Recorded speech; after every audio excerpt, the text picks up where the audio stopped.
Comrade अनललाई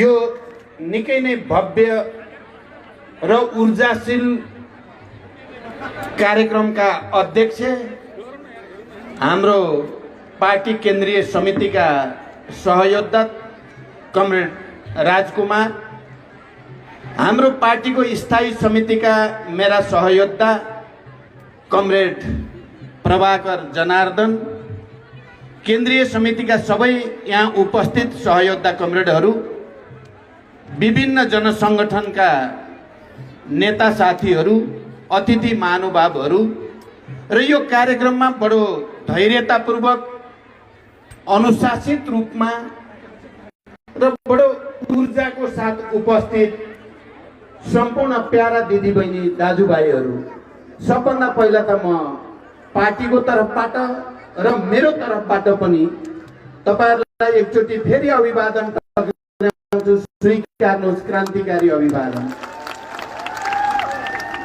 आदरणीय जनसमुदाय, यो कार्यक्रमलाई भनिएको छ जनप्रशिक्षण कार्यक्रम।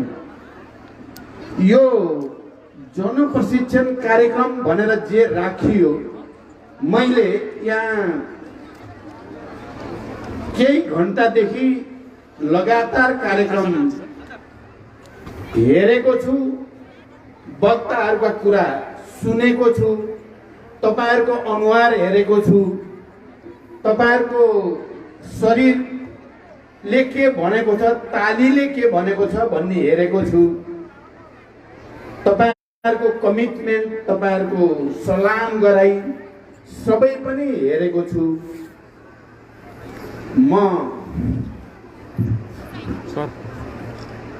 मैले के महसुस गरेँ भने यो तपाईहरुलाई प्रशिक्षण होइन, यो नेताहरूलाई प्रशिक्षण दिन आयोजित कार्यक्रम हो।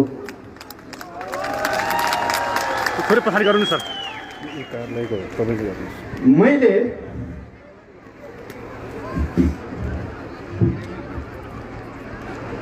रुकुमेली जनताको तर्फबाट, रुकुमका कलाकारहरूको तर्फबाट, रुकुमका कार्यकर्ताहरूको तर्फबाट र रुकुमका सबै श्रमजीवीहरूको तर्फबाट प्रशिक्षण पाएँ। म तपाईहरुले दिएको प्रशिक्षणलाई देशभरि सम्प्रेषण गर्ने प्रतिबद्धता व्यक्त गर्न चाहन्छु र म यो जनप्रशिक्षण कार्यक्रम आयोजना गरेर यहाँ थुप्रै नेता कार्यकर्ताहरूलाई उपस्थित गराएर मलाई समेत यस किसिमको प्रशिक्षण दिने आयोजक मुख्यतः सहयोगता कमरेड जनार्दन शर्मा प्रभाकर र यो जिल्ला कमिटीका सबै पदाधिकारी र केन्द्रीय समितिका साथीहरूलाई हार्दिक बधाई भन्न चाहन्छु, शुभकामना भन्न चाहन्छु र म सम्मान व्यक्त गर्न चाहन्छु। त्यसकारण मैले यहाँ धेरै भन्नुपर्ने नै देखिन, मैले धेरै भन्नुभन्दा धेरै गर्नुपर्ने देखेँ। मैले धेरै गर्नुपर्ने देखेँ। त्यसको निम्ति तपाईं रुकुमेली जनता सम्मानको पात्र हुनुहुन्छ। तपाईहरुले आजको दिन 46 सालको ऐतिहासिक जनआन्दोलन उत्कर्षमा पुगेको दिन चैत्र 24 गते त्यही दिन आयोजित गरेर रुकुमबाट तपाईहरुले सिंहो पार्टीलाई, नेतृत्वलाई एउटा सन्देश, एउटा प्रतिबद्धता,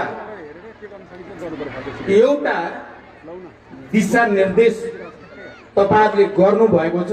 यस अर्थमा म तपाई रुकुमेली सम्पूर्ण दिदीबहिनी दाजुभाइहरू प्रति, तपाई सबै आदरणीय जनसमुदाय प्रति हार्दिक बधाई भन्न चाहन्छु र झन ठुलठुला विजयको निम्ति शुभकामना व्यक्त गर्न चाहन्छु।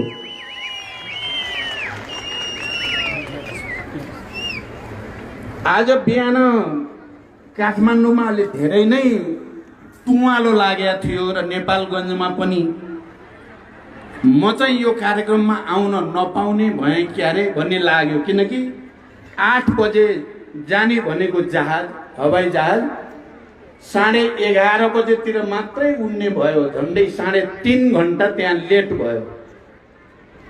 मलाई बडो चाहिँ अप्ठ्यारो महसुस भयो।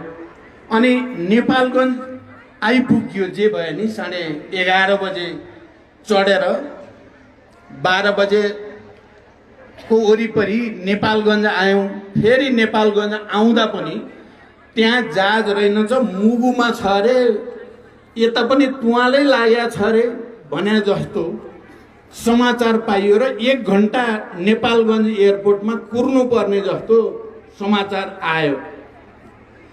मलाई बडो अप्ठ्यारो महसुस भयो। तर अन्तत फेरि जहाज आयो र म यहाँ आइपुगेँ। यहाँ आउँदा तुवालो सबै फाटेको रहेछ, घाम लागिरहेको रहेछ, पुरै उज्यालो भएको रहेछ। मलाई लाग्यो रुकुमी जनताको भावना र चेतनाले जित्यो, तुवालो हटाइदियो भन्ने मलाई महसुस भएको छ। यस अर्थमा पनि म तपाईहरुलाई विशेष रूपले धन्यवाद भन्न चाहन्छु। तपाईहरुसँग भेट गर्ने अवसर जुट्यो, तपाईहरुलाई हेर्ने अवसर मैले प्राप्त गरेँ, तपाईहरुबाट ऊर्जा शक्ति प्राप्त भएको मैले महसुस गरेको छु। तपाईहरुको अगाडि 2 घण्टा बसेर तपाईहरुको अनुहार हेर्दै गर्दा, तपाईहरुको भाव भङ्गीमा हेर्दै गर्दा, तपाईका ताली र लाल सलाम हेर्दै गर्दा, यहाँ वक्ताका कुरा सुन्दै गर्दा, कलाकारहरूका प्रस्तुति हेर्दै गर्दा एउटा हुन्छ ट्रान्समिसन भन्ने क्या, बिजुली ट्रान्समिट गर्ने, एक ठाउँबाट अर्को ठाउँमा सञ्चार गर्ने ट्रान्समिसन लाइन भने जस्तै तपाईहरुबाट ऊर्जा विद्युत चाहिँ म भित्र ट्रान्समिट भयो। म अहिले धेरै शक्तिशाली ऊर्जा सहित काठमाडौँ फर्कने ठाउँमा पुगेँ भन्ने मैले महसुस गरेको छु। यो ठुलो उपलब्धि हो।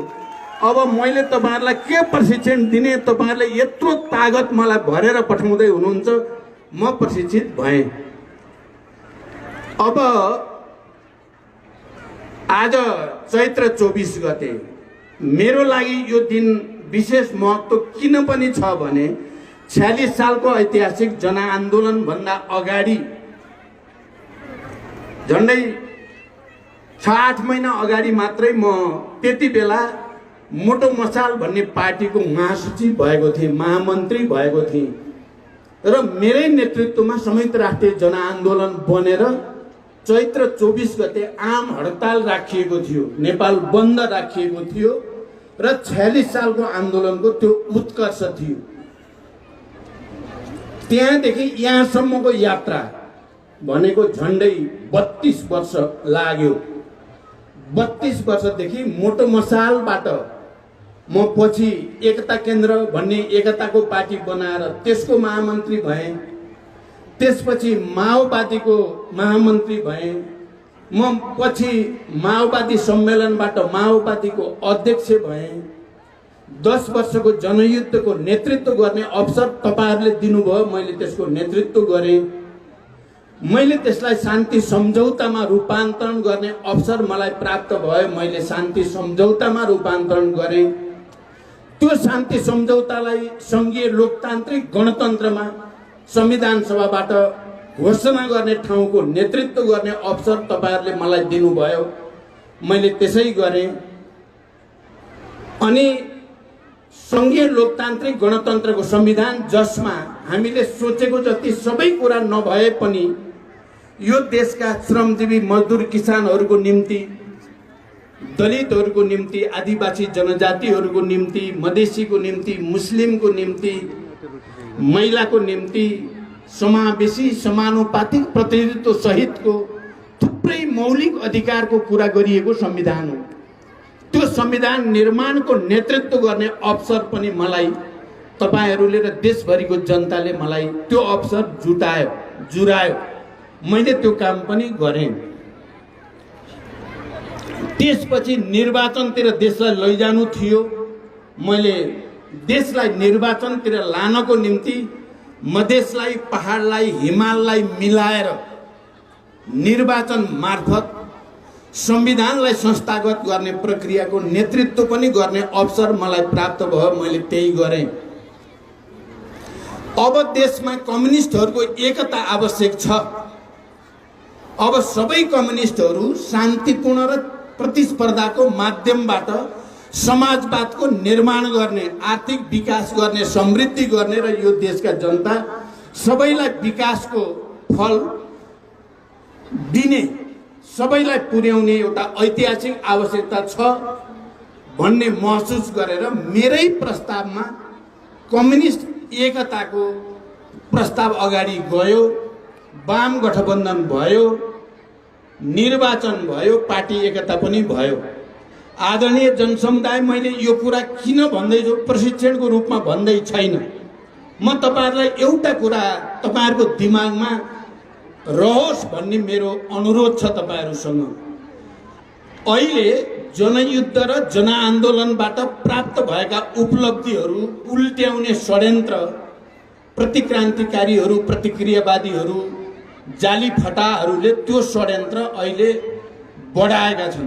तपाईहरुले देख्नुभयो, गएको पुस 5 गते संसद विघटन भएपछि मैले त्यसलाई प्रतिगमनको सुरुवात हो, यो प्रतिक्रान्तिको सुरुवात हो, यो जनयुद्ध र जनआन्दोलनले स्थापित गरेका, संविधान सभाले निर्माण गरेका मूल्य मान्यता माथिको प्रहार हो भनेर त्यसका विरुद्ध विद्रोह गर्न मैले देशभरि जनतालाई अपिल गरेँ। मैले देशभरिको जनतालाई अपिल गरेँ। तपाईहरुले सुन्नुभयो होला, मैले यसलाई पुस 5 गतेदेखि फागुन 11 गतेसम्म झन्डै 2.5 महिना आन्दोलन चलाउँदा मलाई थोरै शङ्का थियो के मेरो अपिललाई जनताले फेरि साथ दिने र त्यसरी नै फेरि आँधी बेरी सृजना होला त भन्ने मलाई थोरै प्रश्न थियो। तर व्यवहारमा मैले के देखेँ भने देशभरि जाँदा विराटनगरदेखि बुटोल हुँदै धनगढीसम्म, काठमाडौँ, पोखरा र सबैतिर जनकपुरसम्म देशभरि जाँदा मैले के देखेँ भने जनता प्रतिगमनका विरुद्ध, प्रतिक्रान्तिका विरुद्ध हाम्रो पार्टीलाई र नेतृत्वलाई साथ दिन तयार छ। जनताको आन्दोलनको बलमा नै संसद अथवा प्रतिनिधि सभा पुनर्स्थापित भयो, संविधान बच्यो। तर षड्यन्त्र रोकिएको छैन। अहिले पनि जनयुद्धका उपलब्धिमाथि प्रहार गर्ने षड्यन्त्र अहिले पनि जारी छ। अहिले पनि त्यो जारी छ। आज म तपाईहरुको बीचमा छु, रुकुममा। यो मञ्चमा म सायद 13 वर्षपछि यसरी तपाईहरुको अगाडि उभिएर आफ्नो कुरा केही भन्दैछु। म यही भन्दैछु कि चैत्र 24 गतेको ऐतिहासिक विद्रोहको दिनको सन्देश, जनयुद्ध र जनआन्दोलनले स्थापित गरेको संघीय लोकतान्त्रिक गणतन्त्र र समाजवाद उन्मुख संविधान खतरामा छ। त्यसमाथि देशभित्र बाहिरबाट अनेक खालका षड्यन्त्र प्रपञ्च भइराखेका छन्। नेपाली जनतालाई फेरि निरङ्कुशताको जाँतो मुनि पिस्ने, नेपालका सबै उत्पीडित वर्ग समुदायलाई फेरि विभेद, अपमान र अन्यायको जाँतोमा पिस्ने षड्यन्त्र भइराखेका छ। हामी त्यसका विरुद्ध लडिराखेका छौँ। मैले भन्न के खोजेको छु भने हामी त्यसका विरुद्ध लडेका छौँ, तर काठमाडौँमा बसेर लडेको लडाईँले हामीलाई प्रतिफल धेरै दिएको छैन। जति बेला हामी जनताको बीचमा गएका छौँ, जिल्लामा गएका छौँ, गाउँघर टोल तल तल हामी पुगेका छौँ, जनताले हामीलाई साथ दिएको छ, हामी विजयी भएका छौँ। जति बेला हामी माथि सिंहदरबार भित्रै चाहिँ चलखेल गर्ने, विभिन्न शक्तिसँग कहिले योसँग कहिले त्योसँग सहकार्य गर्ने, खेल खेल्ने जस्तो भएको छ, हामी हारेका छौँ।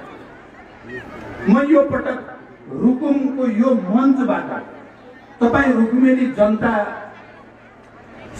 म के भन्न खोजिराखेका छु भने यो षड्यन्त्र जे हुँदैछ त्यसलाई परास्त गर्ने तागत हाम्रो हिजो क्रान्तिका आधार इलाकाहरू, हाम्रा ती महान शहीद र तिनका आदरणीय परिवारजनहरू, हाम्रा ती बेपत्ता योद्धाहरू र तिनका आदरणीय परिवारजनहरू, घाइते अपाङ्गहरू र हिजो जनयुद्धको बेलामा रगत पसिना बगाएर हामीलाई साथ दिने जनताले मात्रै यो प्रतिगमन रोक्न सक्दछ। म यहाँबाट सिंहदरबारमा सरकारलाई, सिंहदरबारमा बसेर प्रतिगमन गर्न चाहनेलाई म रुकुमेली जनताको बीचबाट खबरदारी गर्न आएको हो। म खबरदार भन्न चाहन्छु प्रतिक्रान्तिकारीहरूलाई। त्यहाँ अघि कलाकारको हैसियतले कृष्ण कणेलले बडो भावुक, उहाँ राम्रो वक्ता पनि हुनुहुन्छ, उहाँले थोरै आलोचना पनि गर्नुभयो। आलोचना गरेकोमा म धन्यवादै भन्न चाहन्छु उहाँलाई। अहिले के भन्न खोजिएको छ भने प्रचण्ड अब कमजोर भइसक्यो, अब प्रचण्डलाई जनताको साथ छैन, अब प्रचण्डले केही गर्न सक्दैन। त्यसकारण यो संघीय लोकतान्त्रिक गणतन्त्र उल्ट्याइदिए हुन्छ, यो संविधान उल्ट्याइदिए हुन्छ, फेरि निरङ्कुश तन्त्र ल्याइदिए हुन्छ भन्ने सोचेका छन् केही मान्छेहरूले। अब प्रचण्डको त्यति तागत छैन भन्ने ठानेका छन् केही मान्छेहरूले। म ती मान्छेहरूलाई भन्नको लागि कि मसँग मेरो पार्टी छ, मेरा नेता कार्यकर्ता साथीहरू छन्, मसँग क्रान्तिकारी जनताको चाहिँ कहिल्यै नटुङ्गिने ऊर्जा शक्ति छ र जनताको साथ छ भन्ने कुरा भन्नको लागि पनि आजकै दिन प्रभाकर कमरेडले भन्नुभयो चैत्र 24 गते जनआन्दोलन दिवस रुकुम गएर मनाऊ। मैले हुन्छ भने तपाईहरुले सुन्नुभयो होला। अब म थोरै समय काठमाडौँ, धेरै समय जिल्लाहरूलाई दिन चाहेको छु। मैले बाँकी अवधि जनताको काखमा फेरि एकचोटि गएर प्रतिक्रान्तिकारीहरूलाई एउटा चुनौती दिने आँट मसँग छ। आज तपाईहरुले दिएको ऊर्जाले त मलाई झन् ठुलो शक्ति प्रदान भएको छ। म कुनै हालतमा झुक्ने छैन। जनताको अगाडि गरिएका वाचा कबुल र प्रतिबद्धताहरू बिर्सने छैन। यही प्रतिज्ञा गर्न पनि म तपाईहरुको बीचमा आएको हो र यो कार्यक्रम आयोजना र मलाई निम्ता गरेर यो सबै प्रशिक्षण दिने तयारीको लागि म प्रभाकर र फेरि एकचोटि सबै कुराहरूलाई धन्यवाद भन्न चाहन्छु। अब एउटा कुरा यहाँ नयाँ छ, म अर्को पटक आउँछु रुकुममा र म रुकुमका केही गाउँहरू घुम्न चाहेको छु। आज जुन यहाँ झाँकीहरू देखिए ती झाँकी देखाउने पालिकामा म एक दिन जान चाहेको छु। यहाँ दुईटा कुरा, एउटा आर्थिक विकासको कृषिको विकासको सहकारी मार्फत या कृषिको त्यस्ता खालका समूह बनाएर आर्थिक विकास गर्ने, जनतालाई समृद्ध गर्ने अभियान जो थालिएको छ त्यो कुरा र अर्को सांस्कृतिक रूपान्तरण चेतना, हामी सबैका भावना संवेदनालाई पनि समाजवादी बनाएर लिएर जाने जाल जेल छल कपट षड्यन्त्र बेइमानी जनतालाई हेप्ने, जिल्लाहरूलाई हेप्ने, तल गाउँतिर गएको अधिकार खोजेर फेरि केन्द्रमा लान खोज्ने, यो सबैका विरुद्ध तपाईहरुले आर्थिक विकासको पनि एउटा समाजवादी प्रारम्भिक मोडेल तयार पार्ने र सांस्कृतिक रूपान्तरण मार्फत पनि फेरि जनतालाई प्रशिक्षित गरिराख्ने जुन काम गर्नुभएको छ, म यो मोडेल र यो प्रयत्नलाई म जोरदार समर्थन गर्न चाहन्छु र मेरो तर्फबाट पुरै सहयोग हुने विश्वास तपाईहरुलाई दिलाउन चाहन्छु। मेरो तर्फबाट पुरै सहयोग तपाईहरुलाई हुनेछ। मैले केही समय पहिले रोल्पा गएर म बसेको बङ्कर भित्र छिरेको थिएँ, सायद तपाईहरुले हेर्नुभयो होला। रोल्पाको बङ्करबाट पोहोर साल केहीलाई एउटा सन्देश दिनु थियो, मैले दिएँ। अहिले रुकुमबाट यो मञ्चबाट जनता कहाँ छन् भन्ने कुरा प्रतिगमन र प्रतिक्रान्तिको षड्यन्त्र गरेकाहरूले एकचोटि राम्रोसँग हेरुन्, उनीहरूले बुझुन् जनभावना के छ, जिल्लाहरू के चाहन्छन् भन्ने कुरा बुझुन् उनीहरूले। तपाईहरुलाई थाहा छ गएको माघ 28 गते काठमाडौँमा मैले भनेको थिएँ जनसागर उर्लिएको थियो। लाखौं जनता काठमाडौँमा गएर विरोध सभामा हुँदा मैले भनेको थिएँ आँखा खोलेर हेरे हुन्छ प्रतिक्रान्तिकारीहरूले जनता के भन्दैछन् भनेर। त्यसको सकारात्मक परिणाम निक्ल्यो। हामीले ब्याटल जित्यौं। सर्वोच्च अदालतले वास्तवमा जनताको त्यो भावनालाई र जनताको आकांक्षालाई सम्बोधन गर्ने स्थिति बन्यो। यदि जनता विद्रोहमा उठ्दैन भने सायद के हुन्थ्यो भन्न सकिँदैन। अहिले पनि जनताको तागत बाहेक अरू कसैले पनि प्रतिगमनका षड्यन्त्रलाई परास्त गर्न सक्दैन। तपाईहरुले मात्रै सक्नुहुन्छ। म बरु आज के भन्न चाहेको भन्न समय धेरै छैन। म चाहिँ वास्तवमा तपाईहरुसँग थोरै आत्मालोचना गर्न पनि आएको हुँ। मैले काठमाडौँका अरू पार्टीका नेताहरू देशी विदेशी थुप्रै मान्छेहरूसँग यसो गरे होला कि त्यसो गरे होला कि मैले राष्ट्रप्रति र जनताप्रति दायाँ बायाँ त कहिल्यै गरिनँ। राष्ट्र र जनताको हितप्रति दायाँ बायाँ त मैले गरिनँ, गर्ने पनि छैन।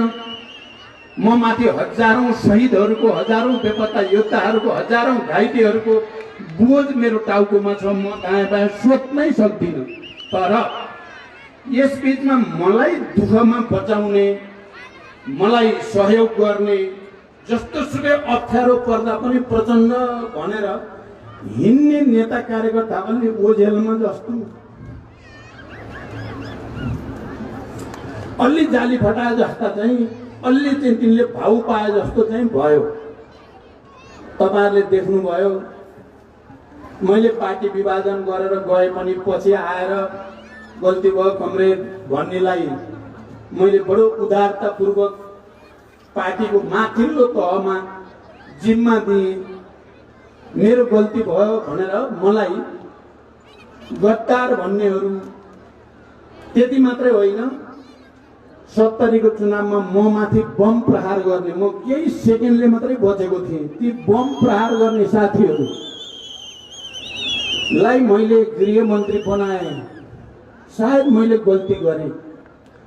संगठन जनतामा प्रभाव केही पनि नभएको मान्छेलाई लगेर स्थायी समितिमा राखिदिए, ती बिकाउ माल साबित भयो। सायद मैले गल्ती गरेँ। मैले तपाईहरुलाई नै अगाडि बढाइराख्नु पर्थ्यो। पार्टी प्रति, लाइन प्रति, लिडरशिप प्रति, नेतृत्व प्रति इमानदार दुःख गरेका कार्यकर्ताहरूलाई नै मैले प्रत्येक नियुक्तिमा या पार्टीमा पदोन्नति गर्दा या मन्त्री बनाउँदा त्यस्तालाई बढी प्राथमिकता दिने पर्नेमा मैले अलिकति गल्ती त गरेँ। सोझा सिधा शहीद परिवारहरू अलि ओझेलमा परे जस्तो, हिजो जनयुद्धमा त्यत्रो त्याग गर्नेहरू कता कता पार्टीको नजरबाट अलि छिपे जस्तो, फटा टाइपका मान्छेहरू चाहिँ हेडक्वार्टरलाई घेराउ गरे भने जस्तो जो देखियो, म त्यो आत्मालोचना पनि तपाईहरुसँग गर्न आएको। अब म त्यस्तो गर्दिनँ। म हिजो युद्ध र आन्दोलनमा इमानदारीका साथ लागेका जनता र कार्यकर्तालाई नै अगाडि बढाउने संकल्प गर्न चाहन्छु। म यो संकल्प गर्न पनि तपाईहरुको अगाडि उपस्थित भएको हो। अहिले अब देश अलिकति अप्ठ्यारोमा लान त प्रतिक्रियावादीले खोजेका छन्, तर हामी लडेका छौँ। तपाईहरुले ग्राउन्डबाट र हामीले नेतृत्वबाट मिलेर लड्दा चाहिँ प्रतिक्रियावादीहरू असफल हुन्छन्। अहिले प्रधानमन्त्रीले जसरी धोका दिए, प्रधानमन्त्रीलाई मैले भनेको छु बाजी तिमीले हारि नै सक्यौ। जति बेला तिमी प्रतिक्रान्तिको बाटो पक्ड्यौ, प्रतिगमनको बाटो पक्ड्यौ, जनतालाई छोड्यौ, राष्ट्रको हितलाई छोड्यौ, तिमीले हार्यौ, तिमी हारिसक्यौ।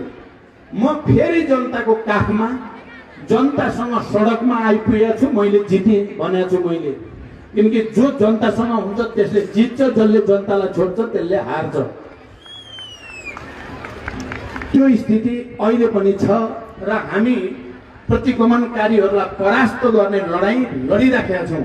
मैले 28 गतेको सभालाई सम्बोधन गर्दै गर्दा त्यसपछि सार्वजनिक समारोह भने अर्को जनयुद्ध हो यो। अहिले हतियार उठेको चाहिँ होइन, एकले अर्कालाई मार्ने युद्ध त होइन यो, तर फेरि पनि यो नयाँ प्रकारको जनयुद्ध नै हो। प्रतिक्रियावादी वर्गका विरुद्ध, उनीहरूका षड्यन्त्रका विरुद्ध जनतालाई आन्दोलित र विद्रोही बनाएर शान्तिपूर्ण ढङ्गले लानु पनि विद्रोह नै हो, युद्ध नै हो। हामीले तपाईहरुलाई मैले उहिले धेरै भन्ने गर्थे, माओले भनेको कुरा, राजनीति भनेको रक्तपातहीन युद्ध हो, युद्ध भनेको रक्तपातपूर्ण राजनीति हो। त्यसकारण अहिले प्रतिगमनका विरुद्ध जो लडाईँ हामी लडिरहेका छौँ, रक्तपात त छैन, हामी हिंसामा जान चाहेका पनि छैनौँ, तर क्रान्ति चाहिँ फेरि जनता व्यापक रूपमा सडकमा आउँदा क्रान्ति सफल हुन्छ। त्यसकारण प्रतिक्रान्तिका विरुद्ध क्रान्तिलाई अगाडि बढाउने नयाँ जनयुद्धको सुरुवात भनेको थिएँ मैले। अहिले पनि हामी त्यही प्रक्रियामा छौँ। अहिले भर्खर यो कर्णाली प्रदेश जनआधारको दृष्टिकोणले, हाम्रो पार्टी कमिटीको दृष्टिकोणले हाम्रो राम्रो बलियो किल्लाभित्र पर्छ। रुकुम यो प्रदेशको अग्रणी भित्र पर्छ, अग्रिम मोर्चाको रूपमा छ। यद्यपि यो सँगै हिजो आधार इलाकामा जाजरकोट, सल्यान जस्ता जिल्लाहरू पनि सँगै छन्, अरू पनि छन्, तर यो अग्रणी थापित भएकै छ, जनयुद्धमा पनि जनआन्दोलनमा पनि। अहिले प्रदेशमा हाम्रो सरकार थियो, हाम्रो सरकारका विरुद्ध अब अन्तिम रूपमा त्यसलाई अपदस्थ गर्ने कोसिस भएको छ। म आफै लागि पनि राखेको छु, सकेसम्म हाम्रो नेतृत्वको सरकार बचोस्। हामी अहिले पनि छलफलमा छौँ, यो कार्यक्रम पछि पनि हामी लाग्छौँ, तर यदि सबै मिलेर अपदस्थै गर्ने बन्यो भने पनि हामी अपदस्थ हुँदैनौँ।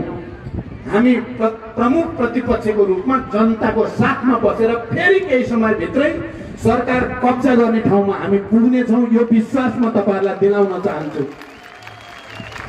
राष्ट्रिय रूपमा पनि हामी विजयी हुनेछौँ। आजको यो कार्यक्रमबाट तपाईँ रुक्मेली जनताले जो सन्देश दिनुभएको छ, मैले अघि नै भने, यो सन्देश देशभरि जानेछ, यो ऊर्जाले नयाँ गति दिनेछ।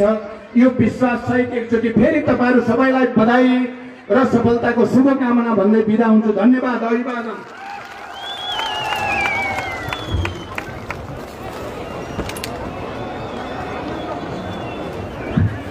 फेरि एकचोटि हार्दिक